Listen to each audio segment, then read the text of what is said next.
Nah, kontras besar yang saya sampaikan di sini, Pak Bahar itu kan dulu galak ya, yang dibilang galak, singa, jenderal ya.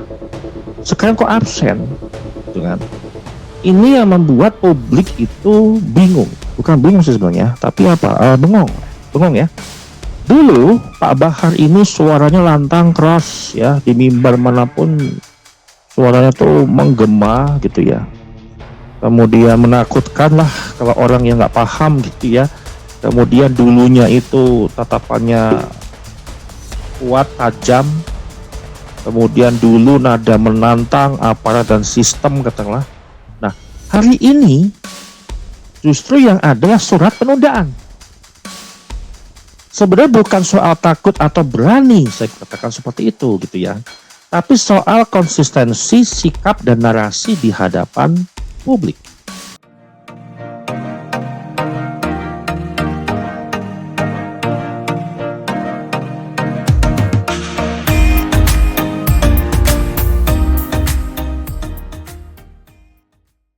Bismillahirrahmanirrahim. Assalamualaikum warahmatullahi wabarakatuh.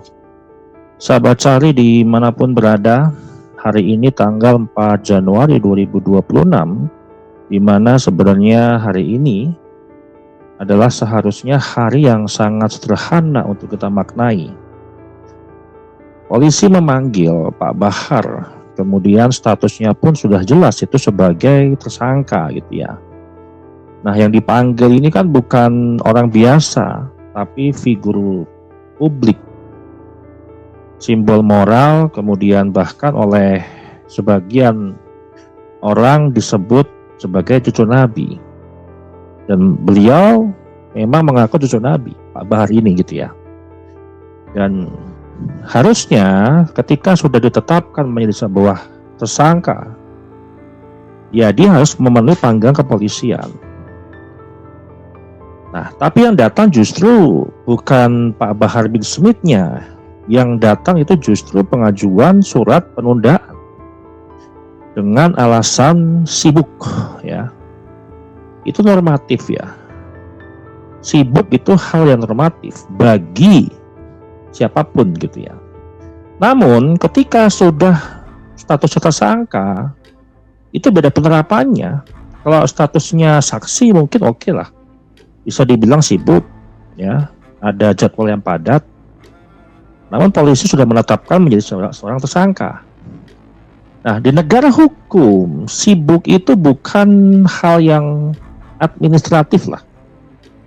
Kalau kita baca di ruang publik atau kita memaknai di ruang publik, sibuk itu langsung menjadi sebuah pertanyaan moral. Nah, kali ini kita nggak menghakimi, kita tidak memvonis, kita tidak menjustifikasi orang. Kita hanya mau bertanya dengan jujur. Kenapa setiap status sebagai tersangka atau sudah ditetapkan sebagai tersangka, kemudian ada panggilan datang, justru yang muncul adalah absen atau mangkir lah, katakanlah seperti itu. Nah, kronologi faktualnya ini saya ingin pelan-pelan sedikit menjelaskan kepada publik awam ya, yang kita baca ini kan secara faktual terlebih dahulu, supaya tidak ada fitnah ataupun tidak ada framing yang nanti biasa dinarasikan oleh Kibin-Kibin Balawi gitu ya. Nah, Polres Metro Tangerang menjadwalkan pemeriksaan Bahar bin Smith sebagai tersangka. Kuasa hukum pun sudah mengirimkan surat penundaan dengan alasan kesibukan.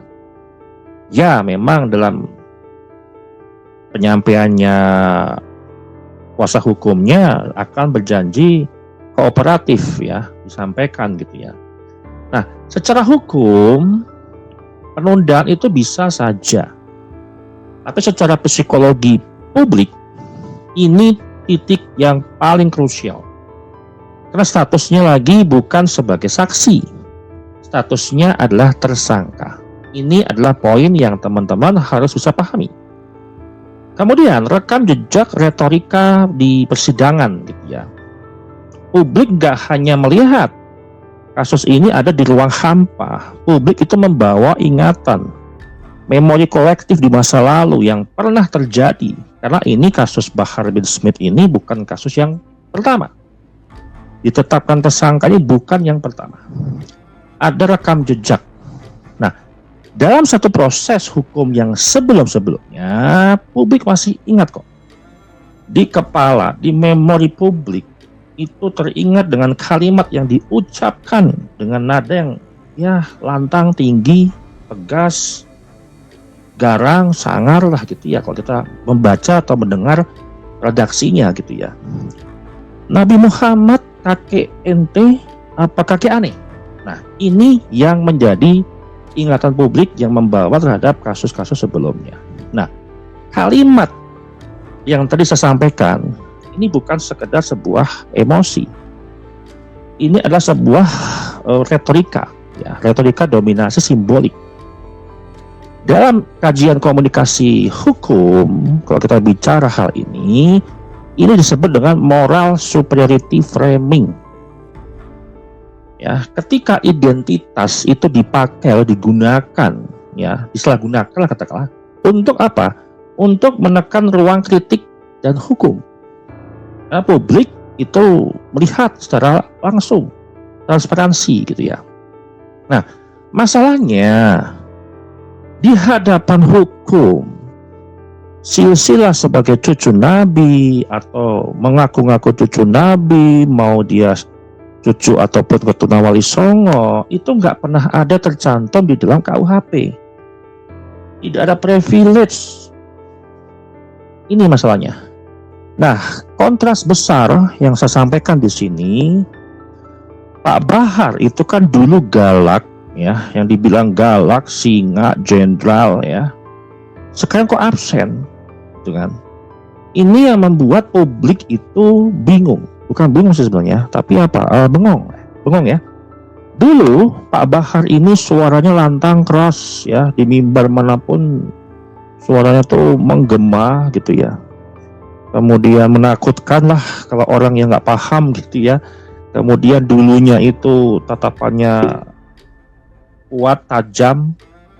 Kemudian dulu nada menantang aparat dan sistem katakanlah. Nah, hari ini justru yang adalah surat penundaan. Sebenarnya bukan soal takut atau berani, saya katakan seperti itu gitu ya. Tapi soal konsistensi sikap dan narasi di hadapan publik.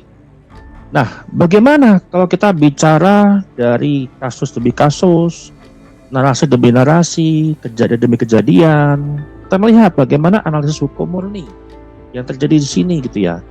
Pada poin pembahasan, sebenarnya apa sih itu penundaan gitu kan? Terus batas kewajaran penundaan itu seperti apa? Kemudian resiko public opinionnya jika tersangka absen itu seperti apa? Dan perbedaan saksi dan tersangka itu seperti apa?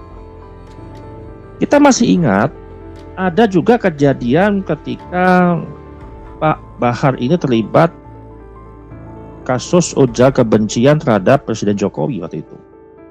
Pernah mangkir juga. Kita dipanggil sama kepolisian. Itu kalau nggak salah ya.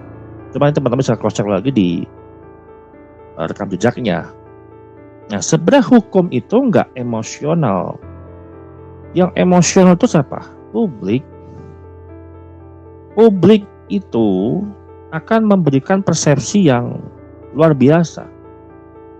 Artinya apa? Ketika polisi memanggil Pak Bahar di kepolisian untuk pemeriksaan, kemudian Pak Bahar nggak hadir, itu langsung di sosial media membentuk satu persepsi.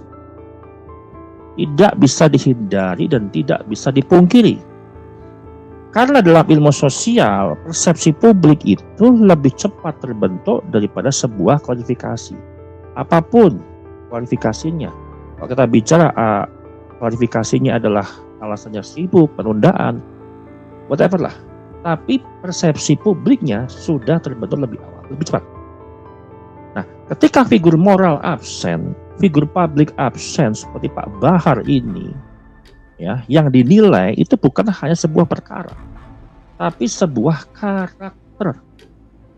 karakter yang lantang, tegas, menantang, petenteng-petenteng ya, menantang aparat sistem negara, presiden, menghina segala macam. Tapi di hadapan hukum, publik mengkaitkan apa? Ciut nyalinya, gak ada nyali, hanya garang sebagai narasi, cuma pandai bicara, dan masih banyak. Nah, ketika simbol kesucian yang bertabrakan dengan proses hukum, ini publik langsung bertanya. Publik langsung berkomentar. Apakah iya simbol ini masih relevan jika perilaku Pak Bahar ini yang tidak konsisten? Semuanya kontradiktif. Nah, ini yang jadi masalah. Publik sudah terlanjur untuk melihat pemberitaan di media bahwa Pak Bahar mangkir ataupun absen dalam pemeriksaan kepolisian. Kalau memang kooperatif, panggung ya, panggilan polisi, maaf ya, panggilan polisi ini bukan sebagai panggung. Ya, itu justru adalah sebuah kewajiban. Kalau statusnya masih saksi pun nggak masalah. Ini statusnya sudah tersangka, jadi itu sebuah kewajiban. Masih gentleman Roy Suryo yang ditetapkan tersangka namun masih kooperatif hadir. Tidak ada mangkir tuh, tidak ada absen, apapun itu. Hubung kekeh dengan pendiriannya Roy Suryo, kekeh ijazah palsu Pak Jokowi, namun ketika pemanggilan, dia hadir. Itu lebih gentleman. Nah, hukum itu nggak butuh narasi yang heroik. Narasi yang macam-macam lah, nggak takut polisi lah, udah biasa membusuk di penjara, lebih baik saya membusuk ataupun mendekam lama di penjara nggak masalah. Untuk umat katanya, kan gitu bahasanya kan. Yang didengar publik kan itu, publik memotret, publik merekam narasi itu. Kemudian secara memori kolektif, publik teringat dengan 1-2 statement yang Pak Bahar lakukan, yang Pak Bahar sampaikan. Nah, hukum itu justru butuh sebuah kehadiran, bukan absen tapi mangkir. Nah, yang menjadi pertanyaan besar publik hari ini bukan soal kebencian teman-teman, satu lagi, bukan. Inilah soal standar. Pak Alawi ini standarnya suka ganda gitu loh. Ya, suka ganda. Kenapa? Contoh satu ya ganda. Saya nggak panjang-panjang lebar lah, karena banyak setelah gandanya gitu ya. Ini bukan kebencian, ini konsisten saja dengan narasi. Ketika Kiai Imad ya menanyakan keabsahan Pak Alawi, Pak Alawi selalu mengkaitkan dengan pengakuan ulama zaman dahulu, ulama dunia ataupun ulama Nusantara. Artinya membawa pengakuan-pengakuan. Oh, sahih. Ya, oh ini valid. Namun ketika ya Kiai Haji Ahmad Zahro, Prof Ahmad Zahro memvalidasi, memberikan pengakuan, kesaksian bahwa tesisnya Kiai Imad ini adalah sahih, valid, ilmiah, akademik, namun narasi Ba'alawi apa? Ya, justru malah sebaliknya. Justru yang digunakan oleh Ba'alawi ini sama dengan hal yang digunakan Kiai Imad. Pengakuan orang itu bukan bagian daripada verifikasi akademik. Nah, itu sadar. Kenapa ketika Kiai Imad menanyakan keabsahan Ba'alawi memberikan keterangan pengakuan ulama-ulama terdahulu. Kan ulama pengakuan itu nggak butuh uji verifikasi, nggak lolos dalam verifikasi akademik. Itu kata mereka loh. Nah, ini adalah standar yang saya maksud tadi. Jadi ini bukan soal kebencian, ini bukan soal suka nggak suka terhadap Ba'alawi atau siapapun itu oknumnya. Bukan, ini adalah soal standar. Kalau ya sama ya sama, kalau beda berubah apa? Jangan nanti standarnya A, nanti ketika merugikan pihak Ba'alawi berubah jadi B. Harus konsisten dong. Kalau publik itu biasa mangkir, gitu katanya. Kalau publik ya biasa mangkir, dianggap tidak kooperatif.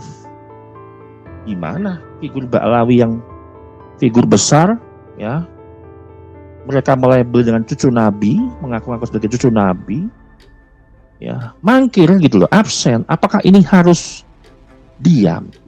Kalau orang lain mangkir, oh banyak itunya. Seperti halnya kemarin yang diajukan oleh Habib Rizik ya, Pak Rizik ya, terkait pengaduan kepolisian kepada Panji dianggap menista. Loh, bagaimana khurafatnya? Khurafat Baal itu banyak yang menista agama. Sudah di luar menyimpang dari akidah. Nah, ini standar. Sebenarnya Baal itu standarnya apa? Pak Bahar itu standarnya apa? Nah, simpulannya yang saya sampaikan, hari ini adalah bukan sebuah vonis tanggal 4 Januari 2026. Hari ini adalah sebuah cermin besar konsistensi narasi publik yang disampaikan Pak Bahar. Cermin untuk melihat siapa yang konsisten antara kata dan sikap. Hukum itu berjalan. Publik melihat, publik merekam, publik menganalisa, publik menyimpulkan, dan publik bersuara. Dan sejarah itu selalu mencatat. Demikian saya ucapkan wassalamualaikum warahmatullahi wabarakatuh.